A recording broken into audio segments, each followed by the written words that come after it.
ভারতের থেকে নাকি লোক এখানে আসতেছে, আমরা একটা খবর পাইছি বিজিবির মাধ্যমে। যাই হোক, পরে দিয়া দেখলাম যে রাতের 8টা পর্যন্ত, 8টা বাজে আপনার বিজিবির সহায়তায়, বিজিবির গাড়ি দিয়ে আপনার মনে করেন এই যে ভারতের গুজরাট থেকে এই অনেকগুলা মুসলিম পরিবার আপনার বাচ্চা কাচ্চা নিয়ে আসছে। আসার পরে আপনার এখানে বিজিবি, পুলিশ, এখানে স্থানীয় মেম্বার, জনপ্রতিনিধি, ওনারা আপনার এই গনে ওনাদেরকে ঢুকেছে, রিসিভ করছে।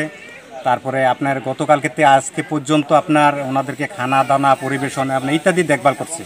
এবং কি পানছড়ি টিউনো মহোদয়ের নির্দেশক্রমে সব কিছু এখানে চলছে। আমাদের এখানে স্থানীয়ভাবে বিজিবি আছে, ওনারা সবসময় দেখাশোনা করতেছে, মনিটরিং সব কিছুই দেখভাল করতেছে।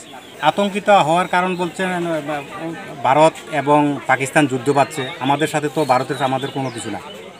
ওনারা আমাদের বাংলাদেশে কেন ঠেলে পাঠা দিবে ভারতের লোক আমাদের বাংলাদেশে? জনমনে থাকবে হঠাৎ করে কেন আমাদের এই পরিস্থিতি, ভারতের পাশাপাশি আমাদের লোক গেসা, হ্যাঁ, একটা তো আতঙ্ক থাকার কথাই, সবার মনে একটা আতঙ্ক সৃষ্টি আছে। কেননা হঠাৎ করে কী থেকে কী হচ্ছে, আমাদের তো এখানে কোনো ইয়ে নাই। সীমান্তে যে একটি পরিস্থিতি তৈরি হয়েছে, সেজন্য আমাদের সীমান্তরক্ষী বাহিনী, আইনশৃঙ্খলা বাহিনী, স্থানীয় প্রশাসন একসাথে কাজ করছে।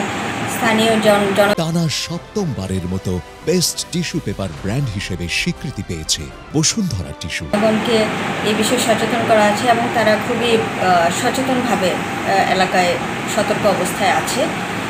আর যে মানবিক একটি দুর্যোগময় পরিস্থিতি তৈরি হয়েছে, এখানে কিছু নারী আছে, শিশু আছে, তাদের জন্য স্থানীয় প্রশাসন স্থানীয় স্কুলগুলোতে আশ্রয়ের ব্যবস্থা করেছে এবং কিছু খাবার, পানীয় ইত্যাদি ব্যবস্থা করেছে।